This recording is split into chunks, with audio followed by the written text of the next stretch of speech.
1월 한 달은 정자세 이런 주제로 네 번의 말씀을 나누었습니다. 여러분 정자세에 대해서 말씀에 정리가 되셨죠? 정자세를 가지고 살아가면서 하나님 주시는 은혜들이 또 한 주간 한 달 동안 있었을 것인데 가족과 또 소그룹에서 나누시면서 승리의 삶을 사시면 좋겠습니다. 왜 자세를 바로 잡는 것입니까? 가만히 서 있기 위해서가 아닙니다. 잘 달리기 위해서입니다. 혼자 서 있는 것은 넘어 이제 함께 푯대를 향하여 달려가야 하기 때문입니다. 하나님을 위해서 부르신 부름의 상을 향해서 달려가는 사람들이 이 땅을 살아가는 성도들의 삶이요 길이기 때문입니다. 2월은 우리의 교회의 뜻깊은 달입니다. 1991년 2월에 척박하고 어둡고 그리고 이 땅에 복음의 빛을 증거하기 시작한 것이 광음교회이기 때문입니다. 빛광자 소리음자를 따서 이렇게 빛과 소리가 있는 교회 명하여 오늘까지 달려왔습니다. 첫 예배를 드린 지 어느덧 만 35주년이 되는 날이 다음 주 예배입니다.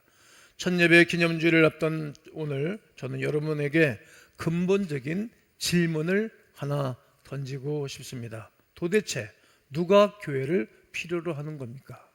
이것이 근본적인 질문입니다. 한번 여러분도 한번 속으로 한번 내보세요. 도대체 누가 교회를 필요로 하는가? 이러한 총 주제를 가지고 네 번의 말씀을 증거하게 될 것입니다. 오늘날 한국 사회를 보십시오. 가나안 성도라는 말을 들어보셨을 것입니다. 가나안을 거꾸로 뒤집으면 안 나가, 이런 이야기를 가나안 성도라고 평합니다. 예수를 믿지만 교회라는 제도권 안으로 들어오기 싫다라고 어느 설문에서 설문을 했는데 한번 놀려보세요. 200만 명이라고 합니다. 이렇게 많은 사람들이 교회 안으로 들어오고 싶다, 이런 말들을 했습니다. 코로나 이후에 이런 생각이 더 굳어져 있습니다. 목사님, 굳이 피곤하게 주일 아침부터 나와서 사람들과 섞여야 되겠습니까? 유튜브에 들어가면 유능한 목사님들, 설교 잘하는 목사님들 그 설교 듣고 뭐 괜찮지 않습니까? 반바지 입고 커피 마시면서 차 마시면서 예배 드리는 것도 나쁘지 않지 않습니까? 하나님은 어디서나 계시지 않습니까? 이렇게 반문하는 이들 말입니다. 어떻게 보면 틀린 말은 아닌 것 같지만 틀린 말입니다. 또 하나님은 무서무제하신 분이시기 때문에 어디서나 계신 분이시기 때문에 맞을 수도 있다고 생각합니다. 그러나 여러분, 정말 그것으로 충분하시겠습니까? 정말 내 영혼이 안전한 것입니까? 오늘 이 질문은 누가 교회를 필요로 하는 거에 대해서 말씀을 드리고 싶은 것입니다. 저는 35년 동안 교회를 담임 목사가 아니라 또 대한여시교 장로회 백석중의 총회장으로만이 아니라 연약한 한 인간, 부족한 한 인간 김동기로서 교회가 저에게는 꼭 필요했습니다.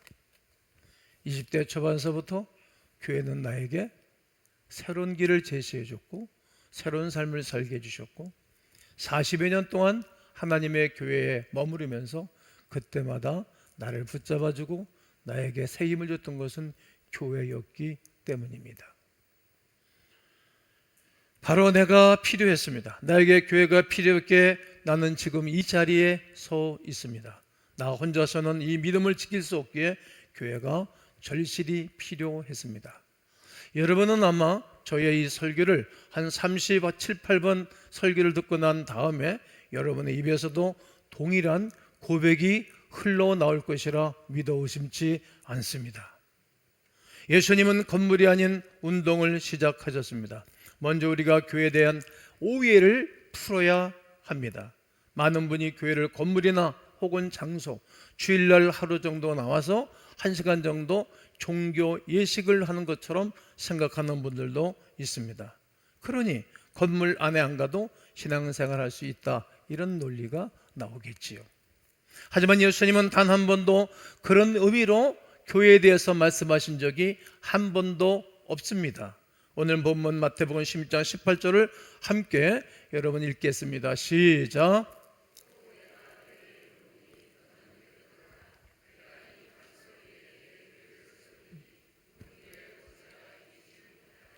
여기서 말씀하신 교회는 헬라어로 에클레시아, 이런 단어입니다. 이 단어는 건물을 뜻하는 단어가 아닌 세상으로부터 부름받은 사람들의 모임, 즉 공동체를 말하고 있는 것입니다. 당시 로마 사회에서 에클레시아는 이 도시의 큰 문제를 어떻게 해결하면 좋을까요? 이런 해결하기 위해서 모인 시민들의 총회를 의미하였습니다. 우리가 어린 시절 동네에 이런저런 일이 있게 되어지면 동네 어른들이 다 모여가지고 이런 일을 논의했습니다. 그리고 논의한 대로 동네가 이끌어가는 것입니다. 이렇게 로마 사회에서는 이렇게 국가에 대한 문제, 사회에 대한 문제, 우리 지역에 대한 문제를 논의할 때 모였던 사람들의 공동체입니다. 예수님은 지금은 성전 건축을 예언하신 것이 아닙니다. 예수님 나는 사람들을 불러 모을 것이다. 그들의 모임을 통해 세상의 죽음의 권세를 깨트리는 거대한 운동, 무브멘트를 일으킬 것이다. 이렇게 선포하신 것입니다. 이 설교는 2025년 6월 에클레시아라는 설교를 할 때 다뤄본 적이 있습니다. 기억나십니까?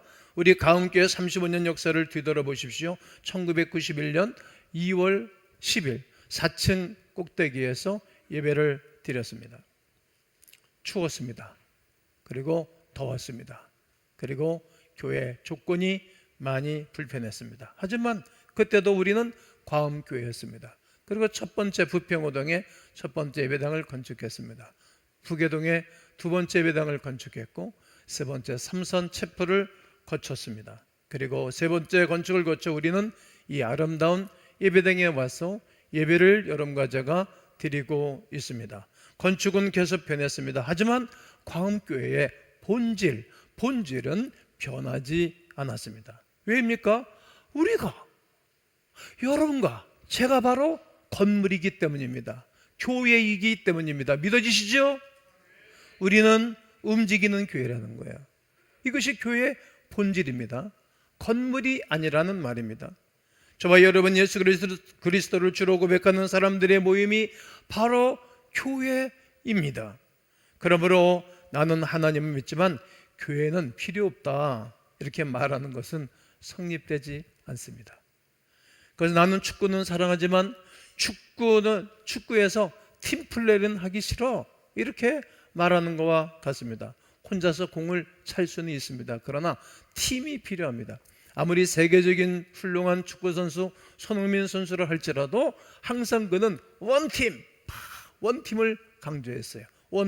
원팀으로 움직여야만이 축구를 할 수 있고 팀의 승리를 가져다 줄 수 있기 때문입니다. 혼자 뛰는 것은 축구 경기라고 부르지 않지요. 신앙은 본질적으로, 아멘 해보세요, 팀플레이입니다. 과음교회는 팀플레이를 하는 거예요.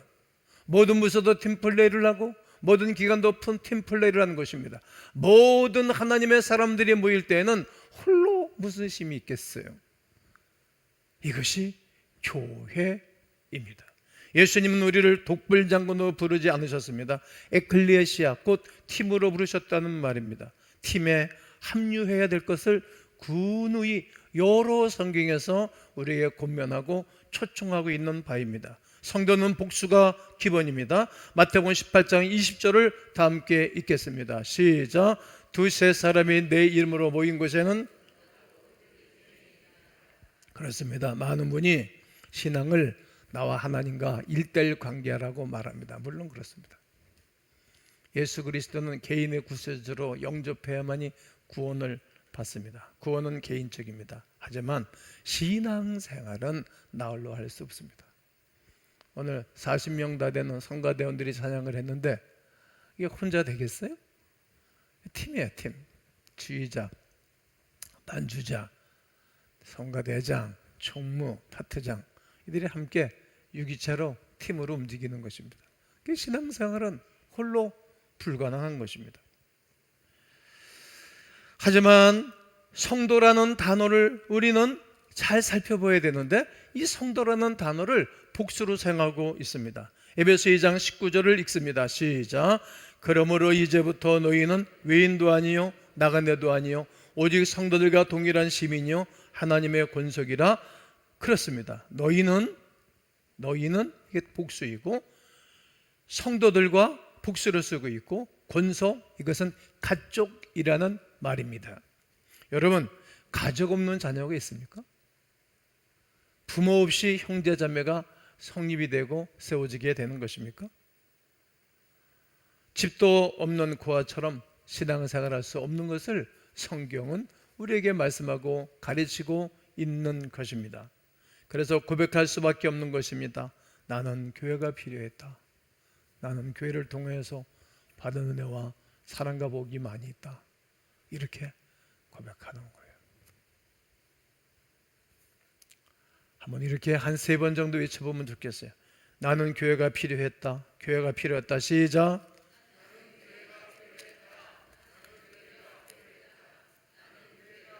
그렇습니다.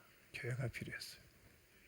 그런데 왜 자꾸 떠내려 가는가?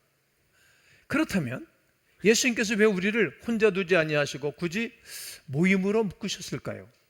그것은 바로 인간이 떠내려가는 그 본성이 있기 때문에 그런 거예요. 남자들은 한 3, 4일 동안 조용히 홀로 틀어박혀 있고 싶은 때가 있어요. 아마 남성 성도님들이 나도 그래요. 저도 그런 때가 있어요. 그냥 가족으로부터 떠나간다는 게 아니라 또 아내로부터, 내가 일하는 터로부터. 그래서 1년에 한두 차례, 3차례 휴가 가는 건 아주 좋다고 생각해요. 이런 마음, 이런 본성이 인간에게 있는 거예요. 바로 인간의 떠내려가는 본성, 이것을 히브리서는 이렇게 경고하고 있습니다. 히브리서 2장 1절을 읽어드릴 겁니다. 그러므로 우리는 들은 것에 더욱 유념함으로, 우리가 그 말씀들을 많이 들었잖아요. 유념해야 됩니다. 우리가 흘러 떠내려가지 않도록 함이 마땅하도다. 그러니까 흘러 떠내려가는 마음이 우리에게 있다는 거예요. 여러분, 인생을 망측으로 계획하는 사람은 하나도 없어요. 앞으로 내가 5년 후에, 10년 후에 나는 알코올 중독자가 될 거야. 난 앞으로 5년 후에, 10년 후에 나는 내 가정을 파괴시킬 거야. 이런 사람 누가 있겠어요? 앞으로 나는 내 인생에 내가 그냥 마약 중독자가 될 거라고, 이렇게 하고 마약 중독자 되는 사람 하나도 없어요.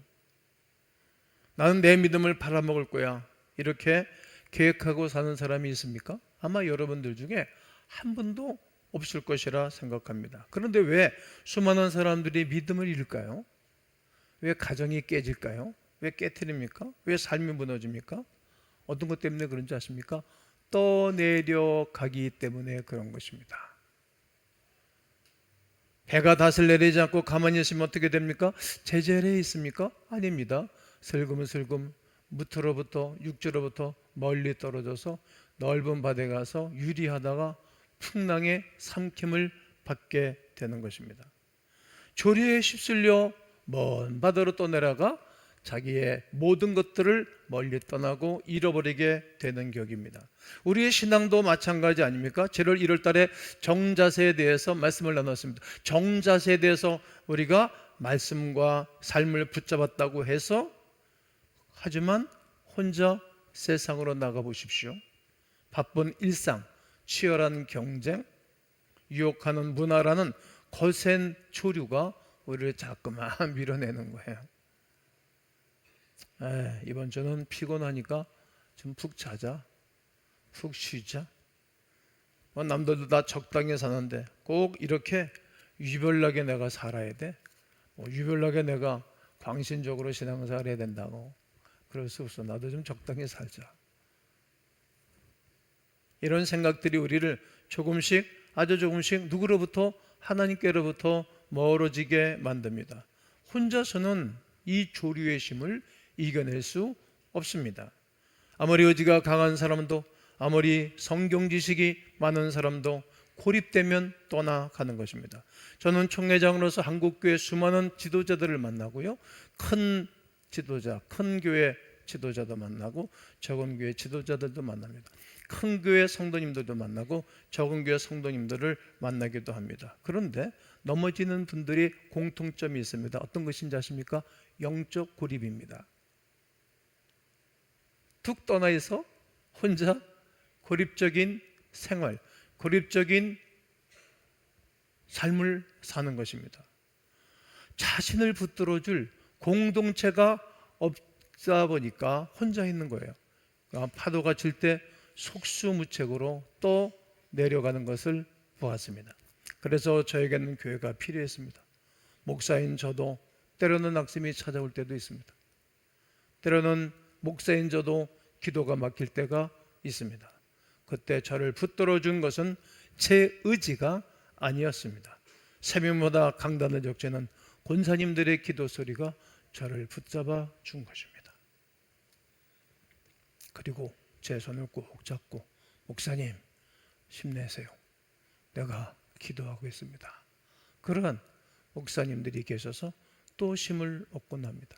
제 주변에 저를 위해서 기도해 주는 목사님들, 또 선배 친구들, 그리고 후배 목사님들이 결속되어져서 나를 위해서 후원한 분들이 계십니다. 그분들이 나에게 힘을 주는 거예요. 귀한 분들입니다. 공동체입니다. 늘 저를 지지해주는 장로님들의 눈빛을 보는 것입니다. 전도서 4장 9절로 12절에 두 사람보다는 한 사람보다는 두 사람이 낫다라고 말하고, 한 사람이 넘어지면 그 동무가 붙들어주지 않겠니? 일으킬 자가 없는 자에게는 화가 있으리로다. 두 사람이 함께 누우면 따뜻하거니와 혼자 누우면 춥다라고 말씀하셨고, 한 사람이면 패한다 말합니다. 두 사람이면 맞설 수 있습니다. 삼교줄은 쉽게 끊어지지 아니하느니라고 말씀하고 있는 것입니다. 그 에클레시아가 여러분과 저를 떠내려 가지 않도록 붙잡아주는 은혜가 있는 것입니다. 이것이 제가 나에게 교회가 필요했습니다 라고 고백할 수밖에 없는 이유입니다. 따라해 보시지요. 나에게 교회가 필요했습니다. 옆에 분에게도, 당신에게도 교회가 반드시 필요합니다. 그래서 교회가 필요한 거예요. 서로 돌아보아 격려하라고 말합니다. 오늘 본문 24절과 25절에 보면 서로 돌아보아 사랑과 격려를, 선행을 격려하며 너에게를 패하는 어떤 사람들의 습관과 같이 하지 말고 오직 권하여 그날이 가까움을 볼수록 더욱 그리하자. 시브리서 10장을 보십시오. 하나님께서 우리에게 떠내려가지 않도록 처방전을 아주 잘 내려주셨습니다. 어떻게? 무엇으로 줄 수 없는 교회 핵심 기능을 말하고 있는 것인데 바로 서로입니다. 서로는 복수입니다. 동지가 있어야 된다는 거예요. 홀로 인생 살 수 있겠어요? 홀로 인생 승리할 수 있겠습니까? 그렇지 않죠. 집에서부터 서로 시작을 했어요. 부모로부터, 형제로부터, 학교생활 친구들로부터 함께 시작했어요. 어린 시절 학교 다닐 때 공부 잘하고 못하는 거 중요해요. 그러나 그렇게 중요하지 않았어요. 잘 나가는 친구들, 똑똑한 친구들, 그리고 공부 못하는 친구들 서로 격려해주고 으쌰으쌰하고, 공부 못하는 친구들은 되게 운동을 잘하잖아요. 그럼 체육대회 할 때 그 친구들이 기분 다 좋게 했어요. 우리 반이 1등하면 다 함께 기뻐하고 즐거워했어요. 이것이 서로예요.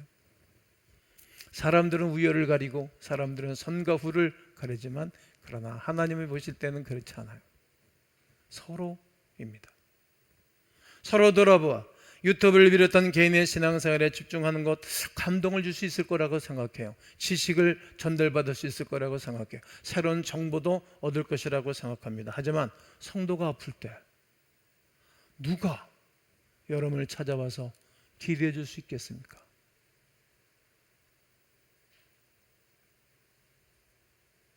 나의 사업장에 큰 문제가 생기고 파산이 됐을 때 누가 찾아와서 함께 해주고 울고 기도해주고 격려해 줄 수 있겠습니까? 누가 여러분의 손을 붙잡을 수 있겠어요? 불가능합니다. 몸을 가진 성도만이, 내 옆에 있는 사랑방 식구들이, 나와 함께 믿음을 생활하는 식구들이 나와 함께 와서 밤을 새주고 고민해주고 함께 해주시는 식구들. 그래서 교회가 반드시 필요했어요. 나에게도 필요하고 모든 이들에게 필요한 것은 교회입니다. 35년 동안 우리 교회가 이렇게 성장할 수 있었던 이유가 여러 가지가 있는데, 그 중에 하나는 복음을 강대상에서 내가 전했기 때문입니다. 그리고 하늘에 뿌리를 둔 리더십에 대해서 설교를 많이 했고, 이 땅에 뿌리를 둔 성공적 리더십에 대해서 저는 선별해서 설교를 많이 하였기 때문입니다. 그 중에 하나가 어려울 때 나누고 힘들 때 돌아보고 같이 울어주었기 때문입니다. 이것이 나에게 교회가 필요했던 이유입니다. 우리 교회가 존재해야 할 이유입니다.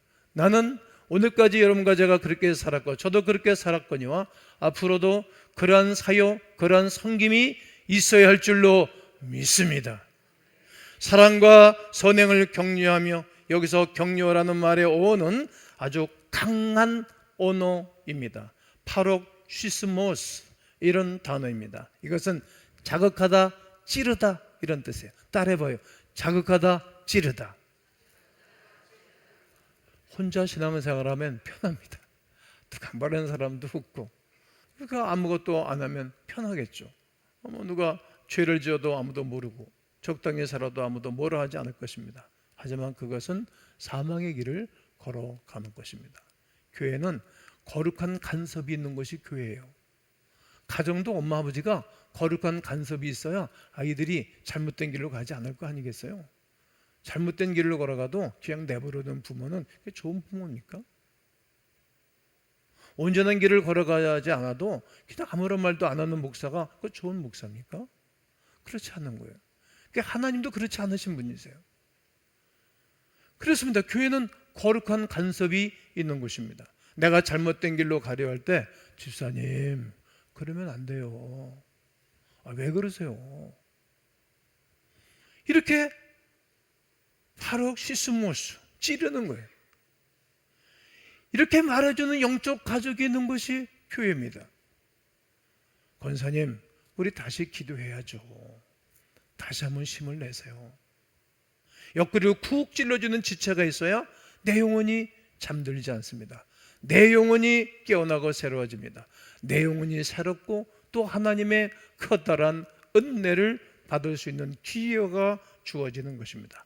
오늘 본문에서 예수님이 약속하셨습니다. 무슨 음부의 권세가 이기지 못하리로다.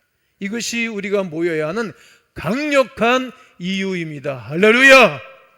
세상은 점점 악해집니다. 유혹은 점점 더 교묘해집니다. 혼자 떨어져 금방 꺼져가는 숯불처럼 시름시름 꺼트려가는 것이 요즘 현 세대의 문화입니다. 아무리 뜨거운 신앙을 가진 사람이라도 공동체를 떠나 고립되면 세상의 물결에 휩싸이고 마는 것입니다. 사랑하는 성도 여러분, 우리는 정자세라는 1월에 4번의 말씀을 들었습니다.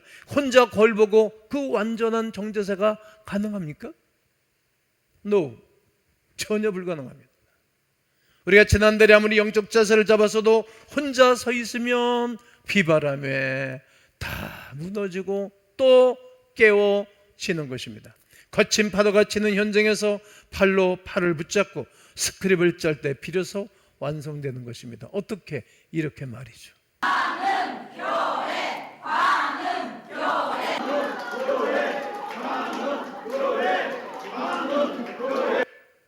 여러분, 이럴 때 교회가 새 힘을 얻는 거예요. 모든 성도들이 스크립을 짜고 하나 될 때 원수마귀는 한 길로 왔다 7길로 떠나갈 줄로 믿습니다. 가정도 똑같습니다. 가정의 아버지가 기도 제목을 아이들한테 내놓는 게 좋습니다. 우리 가정의 기도 제목이다. 너희 아버지 회사에 기도 제목, 이런 기도 제목이 있다. 그러면 동질성이 생기는 거예요. 그리고 우리 아버지가 나를 필요로 하네. 그리고 나도 아버지를 도와야 되겠다. 그런 마음이 생기는 거예요. 제가 여러분들에게 부탁을 드릴게요. 제가 총회장 사역이 이제 겨울수로 이제 5개월을 했어요. 그러니까 12개월이니까 이제 7개월 남았어요. 저를 해서 꼭 중보기도를 부탁을 드릴게요. 교회 담임하고 부흥시키는 것도 뭐 하나님이 하신 일이지만 충성스러운 종을 통해서 하는 역사하는 거니까 쉽지 않은데 이 거대한 큰 조직을 가서 이끄는 것이 쉽지 않아요. 여러분들의 기도가 필요해요. 여러분 스크립을 짜서 광교회, 광교회, 광교회, 예수 그리스도의 교회가 하나 될 때 하나님 앞에 간구하고 기도하는 제목들이 상달되어져 놀랍고 신기한 일들이 일어나게 될 줄로 믿습니다. 말씀을 맺겠습니다. 다음 주는 우리 교회 35번째 첫 예배 주일이 되겠습니다. 35주년을 맞이하여 저는 여러분들에게 호소합니다. 여러분의 신앙을 나 혼자의 영역에 가두지 마십시오. 그것은 교만입니다. 그리고 아주 위험합니다. 우리는 약합니다. 우리는 쉽게 떠내려갑니다. 아주 자주 넘어지는 것이 우리의 인생길입니다. 그래서 우리에게는 서로가 필요합니다. 그래서 우리에게는 교회가 필요했던 것입니다. 오늘 이 시간 마음속으로 그리고 하나님 앞에서 이렇게 고백하면 좋겠습니다. 하나님, 저는 교회가 필요합니다. 제 믿음을 혼자 지킬 수 없습니다. 저에게 믿음의 형제 자매들을 허락해 주셔서 감사합니다. 가움교회라는 영적 가족을 주셔서 감사합니다. 또한 이 고백은 이후로 한 달 동안 이어질 더 큰 질문으로 우리를 이끌어 갈 것입니다. 나에게 교회가 필요했다면 저 밖에 있는 내 가족, 내 형제들을 관심을 가져야 되겠다. 내가 교회가 필요해서 오늘에 이르는 것처럼 저 밖에 나의 없수 없는 오이쿠스들, 나의 형제들, 나의 친구들, 내 이웃들에게도 교회가 필요하지 않을까요? 그래서 교회가 존재하고 있고 교회가 미션, 사명을 가지고 한 달 한 달 거룩한 사역을 위해서 달려가고 있는 것입니다. 안타깝게도 모이기를 패하는 사람들은 그런 교회들은 힘을 잃습니다. 하지만 비록 작더라도 비록 연약하더라도 성도들이 서로의 삶을 나누고 뜨겁게 사랑의 떡을 떼는 교회는 세상이 감당하지 못하는 것입니다. 우리 가움교회가 그런 교회를 가움교회를 만들어가는 예수 그리스도의 제자들이 되시기를 예수 그리스도의 이름으로 축원합니다.